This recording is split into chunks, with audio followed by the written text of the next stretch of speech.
Good evening.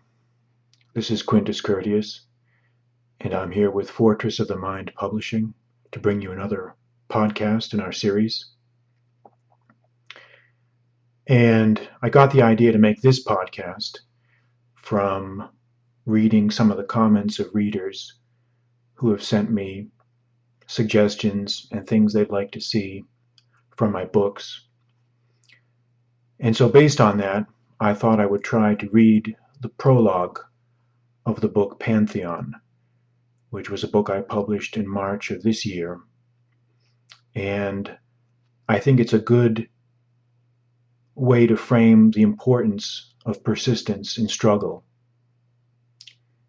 Now, this prologue of Pantheon is a work of fiction, although it's based on fact. It's essentially describing the discovery of King Tut's tomb in the Valley of the Kings in the 1920s by Howard Carter.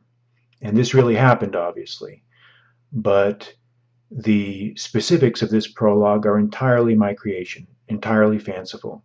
I've read some accounts of the actual discovery, and so I know in general how it took place, but this is a work of fiction, but a work of historical fiction nonetheless. So let's begin with the prologue for Pantheon. And this book can be purchased on Amazon by searching under Quintus Curtius or under simply the title Pantheon, or you can go to my website, qcurtius.com, and find it there under the tab Books. And now we'll begin Prologue of Pantheon. The coldest part of the night was the hour just before dawn. And then dawn came, first slowly, and then gathering a luminous momentum of confident finality. The murmurs of the Egyptian workmen floated up from the valley floor with an oral prominence greater than the import of their content. It always was like this in the early morning hours, thought Howard Carter. The smallest sound seemed to reverberate off the large, neat piles of limestone rubble that littered the surroundings, and from there reflected off the jagged walls near the northeast edge of the Valley of Kings. The hard-lettered Gim of Egyptian colloquial Arabic, as spoken by the workmen, complemented nicely this hard, rocky setting, he mused. He weighed this observation again and became pleased with himself for this unexpected linguistic insight. All around him, heaps of sand and stone chips shielded the entrances to tombs already discovered and fully exploited. Off to his left, a conical workman's hut stood directly across from the entrance to the burial site of Merneptah, and in the opposite direction, one could just about make out the stone wall that marked the entrance to the tomb of Ramses IV. Carter raised a bottle of tepid water, infused with a bit of tea, to his lips, and drank pensively, eyeing the strange effects played by the sunlight over miles of empty limestone desolation that stretched off into the distance.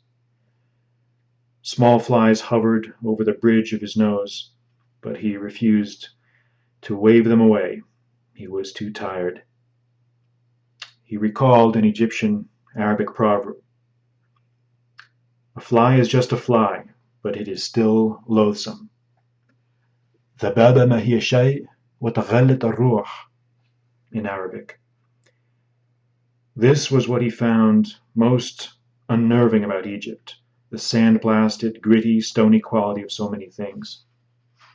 It was the deprivation of color sense, the loss of vivid blues, greens, reds, and other primary colors. And in their place was an oppressive sepia tone, as if the severity of the environment washed the life out of the landscape. Even the buildings in Cairo looked like they had been made of sand.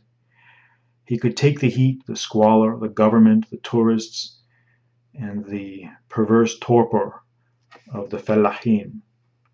But there was something about the sandy nothingness that surrounded him that left him feeling perched on civilization's lip, and perhaps the lip of sanity itself.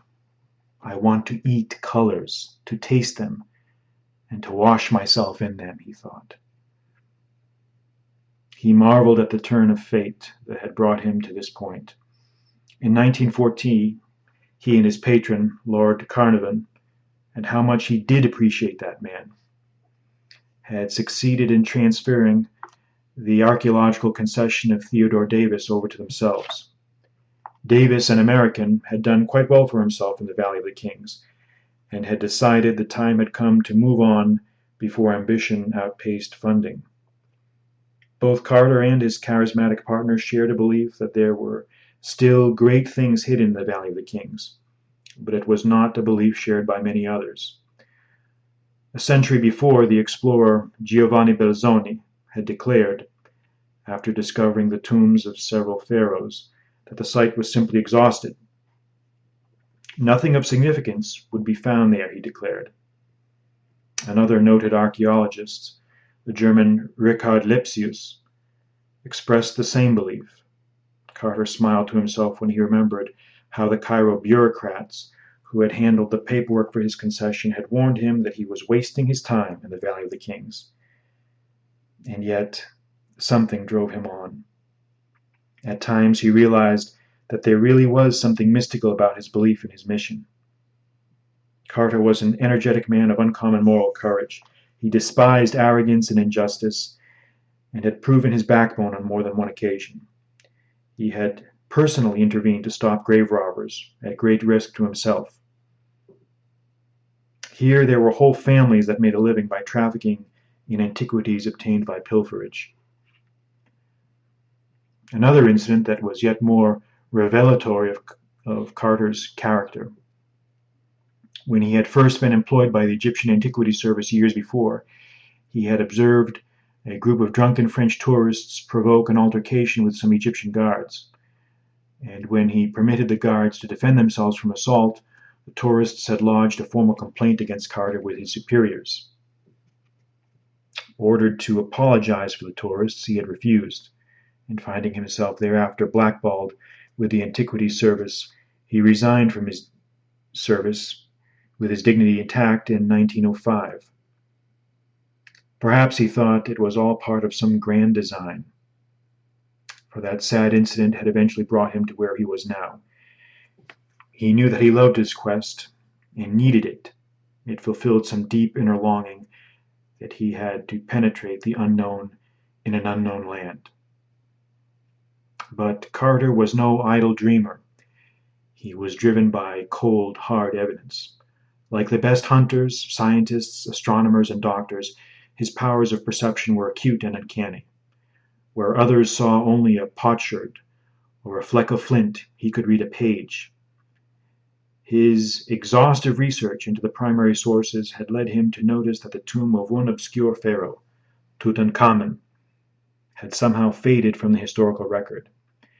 His reign could be identified in the king lists and the chroniclers, but no artifacts of significance had surfaced over the centuries that would indicate his tomb had been plundered.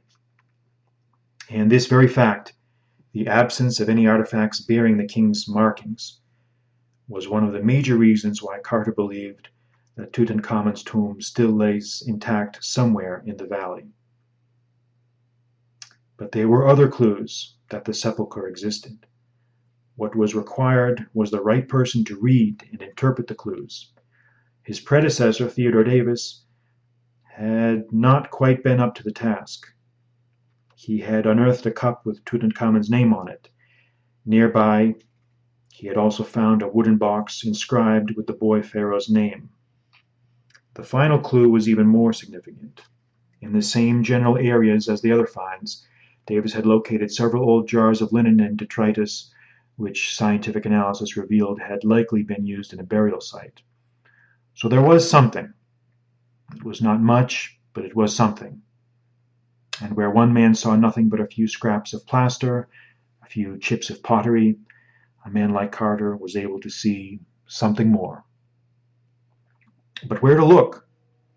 It was all well and good to have faith in the observable clues, but the clues needed to be acted on. And the Valley of the Kings was a vast place which even in Carter's day had been scoured and pored over with an exhaustive thoroughness. It seemed like the longest of probabilities that anything new of significance would be found there. Carter knew full well how friends and colleagues snickered behind his back, shaking their heads at the credulity of this passionate Englishman who was wasting his energies among the chips of limestone in the Valley of the Kings.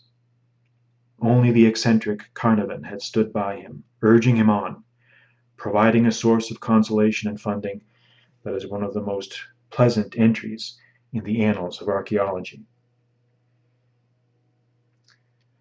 Carter shifted slightly on the crest of the mound where he sat.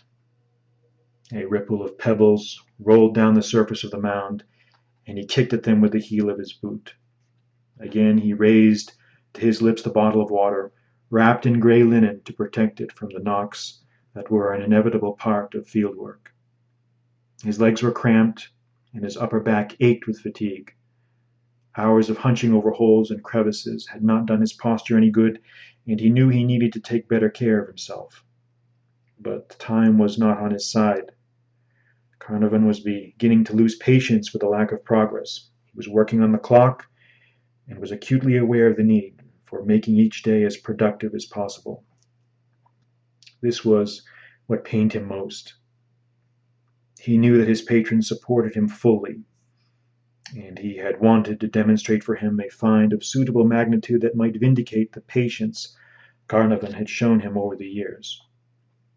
But nothing was happening. Several years of effort had yielded little except frustration. Their original plan had seemed to make good sense, though. If Tutankhamun's tomb did exist, as they felt in their bones, then it would have to have been hewn into the bedrock at the floor of the Valley of the Kings. When the two of them had conducted surveys in the valley floor several years prior, they believed that the most likely location of the tomb would be in the general region where the Tutankhamun clues had been discovered by Theodore Davis. Carter decided to dig in an area bounded by the already discovered tombs of Merneptah, Ramses VI, and Ramses II. This, he believed, was a plan that offered the best hope of success. It was a logical one, but one based on the slenderest of evidence. He was proceeding more on faith than on fact, and he would have been the first to acknowledge this. But he had confidence and possessed a boundless capacity for work, and this was enough.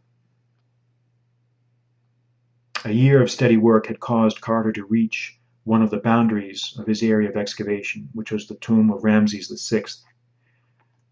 As they approached this limit, something unexpected happened. Carter discovered a series of workmen's dwellings. These little huts presumably had been erected in ancient times to shelter workers preparing tombs for burial. But there was no way of knowing if these huts were for tombs already discovered.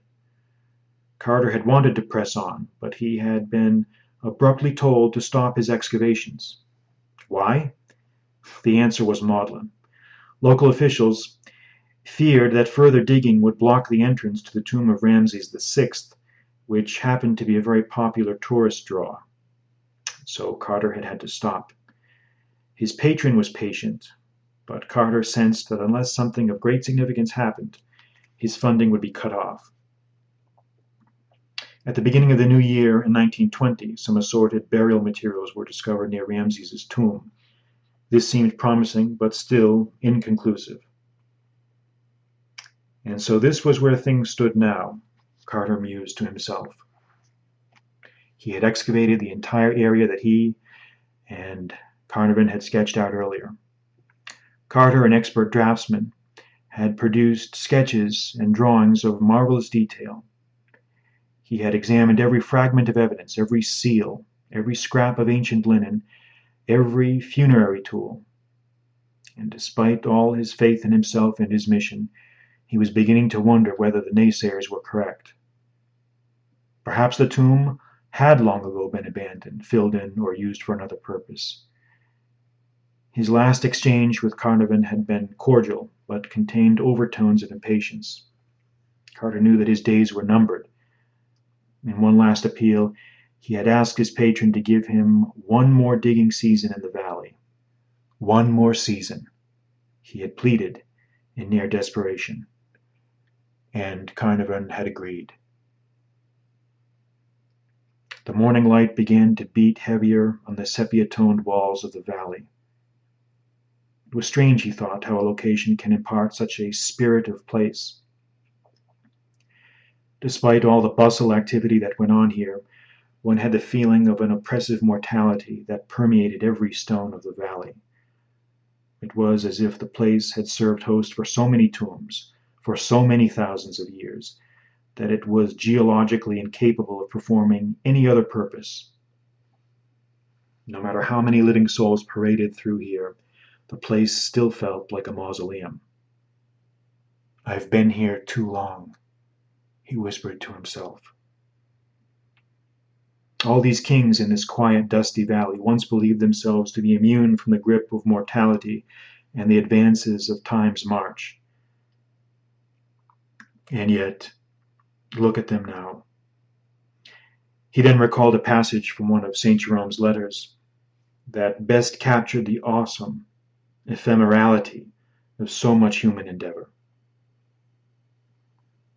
The immensely powerful King Xerxes, who overturned mountains and emptied seas, when from an elevated vantage point looked down upon the numberless ranks of his vast army, is said to have wept at the realization that none of these men would be alive in 100 years. If only we could rise to such a perspective of vision, in which we might perceive the entire world under our feet. Not only Xerxes' army, but the entire world of men now alive, you would see about to pass away. My thoughts here are overwhelmed by the magnitude of this idea, and everything we say about it seems inadequate. And how true it all now seemed. The tinny sound of the workmen's brass bowls rolling about now began to fill the vicinity as the Egyptian workmen went about preparing their breakfast ful medamus, that bland and ubiquitous Egyptian fava bean dish. He knew that he had done everything he could do. He rested his elbow on his knees and his chin in his hand. Flashes of anger singed his thinking. Every area had been probed. Every area had been examined. It was just then that his eyes caught an Egyptian in gray trousers pass in front of the workmen's huts at the floor of Ramses VI's tomb. And then something occurred to him, which he instantly dismissed. And then the thought came to him again. And it was then that it hit him with a thunderbolt. It came to him suddenly, without qualifier or equivocation. Yet he still fought the idea, saying to himself, "But we've looked at every area, every area, every area, every area except one." And this last point would not leave his mind. It stayed there like an arrow affixed firmly in some shield against which it had been fired. At this point Carter gasped. He inhaled a short breath and held it. He raised his hands to his temples and exerted a slight pressure on his head, pushing with increased effort as he played out the events of the past year on his mind. My God, he thought, it just might be true. Every area except one. Carter had initially dismissed the idea that anything might be directly under the workmen's huts. It had just seemed too improbable. Workers' huts would never be set up over the entrance to a tomb. Never, unless the workers didn't know a tomb was there in the first place. And now his heart was racing, and he was almost laughing at his own myopia. We never considered what was under the workmen's huts. It was the only area not fully investigated. And now Carter stood up abruptly, letting the linen-wrapped bottle roll down the mound. He ignored it. The workers themselves might not have known. Every area except one. He went directly to his assistant and explained to him that they needed to begin work immediately on excavating the workmen's huts and boulders near the base of the tomb of Ramses VI. The assistant looked at him dumbfounded. "How can it be, Sidi? Wallah, we know there is nothing there." "No, we don't know that," Carter snapped. "Now get moving, and round up the others. We have work to do." He was now fired by a sense of purpose that he had not felt since the beginning of work in the valley. He had just never considered exploring the area covered by the huts before. How could I have been so blind, he asked himself. Beginning in early November 1922, he and his team moved quickly to clear away the workmen's huts. Beneath the very first dwelling, one of the workers identified a stone step cut into the bedrock. Within a few days of steady clearing away of rubble and sand, a flight of steps had been discovered. At last, after the debris clearing, the 12th step had been moved away. Carter was able to identify a sealed doorway. A close scrutiny of the seals showed that a person of very high rank was buried inside. His hands trembling with excitement, Carter and a few chosen workers bored a small hole through the door and projected through it an electric torch. It took a few moments for him to see exactly what lay behind the door, but eventually he saw that the passageway was piled with stones, deliberately arranged to impede any tomb robbers. At last, Carter thought, at last. Carter here displayed singular discipline and loyalty to his patron. He ordered work to stop temporarily until Carnarvon could arrive from England and share in the discovery. A cable from England indicated that Carnarvon would indeed arrive in Alexandria by November 20th. Those 2 weeks of waiting were the most agonizing weeks of his life.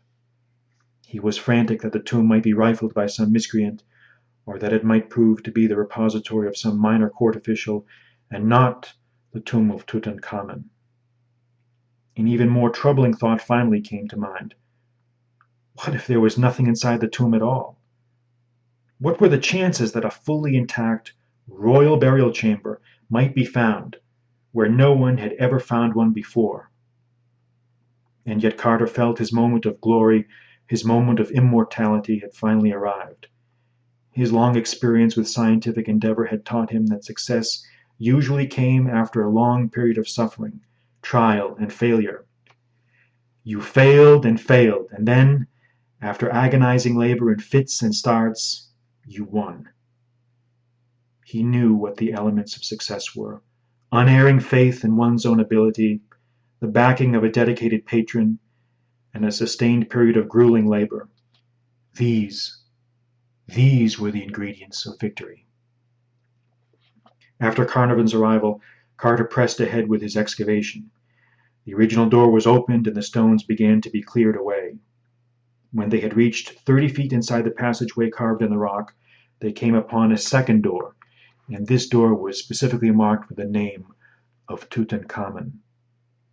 And so, after so many years of effort, after so much brute labor, suffering, and dashed hopes, and unrelenting struggle, the moment of truth had finally arrived. Carter bored a small hole in the upper left corner of the door. Then an assistant handed him a metal rod, which he slowly inserted into the hole. He wished to allow any noxious gases that might be trapped inside to escape. Candles were lit to warn against the presence of methane.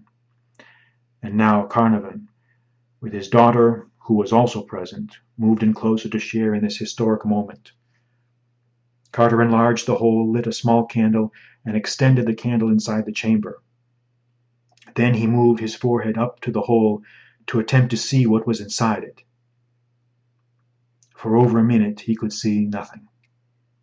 All of his life, he later thought, had been in preparation for this moment. The blood was pounding in his ears, now growing steadily in intensity, and now reaching level of uninterrupted roars. The brightness of the candle and the adrenaline pumping through his body prevented his eyes from focusing. The candle within sputtered and coughed as the warm air inside the tomb caressed it gently. Carter was faintly conscious of other people around him, but he could not perceive their voices. Everything had begun to recede from his consciousness except the ball a light burning in front of him. And now gradually his vision became adjusted to the darkness within the chamber. The lonely light cast flickering shadows across the tomb, illuminating the relics of a civilization that had not been seen by human eyes for thousands of years. Carter was awestruck. He could not speak. His lips moved, but he was unable to form syllables. And yet a strange calm had come over him, almost like a mystic in some controlled ecstasy. Carnarvon pressed yet closer to him, putting his hand on his shoulder. "Well," he asked breathlessly, "can you see anything? Can you see anything?" Carter finally turned and said, "Yes. Wonderful things." It was all he could say. He collapsed, trembling, and sat against the side of the doorway, exhausted and shaking with the effects of the adrenaline. The blood was now pounding in his ears, reaching crescendos of sustained volume. And now all he could think was of one word, repeated over and over in his head, a chant of rhythmic insistence which rose to a roar in his ears with the pounding of his heart. Victory. Victory. Victory.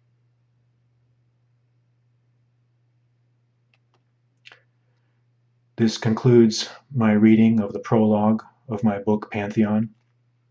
If you wish to purchase the book, you can find it on Amazon, or if you go to my website, again, you can look under the tab of books and find it there. This broadcast was brought to you courtesy of Fortress of the Mind Publications. I'm Quintus Curtius. Good night.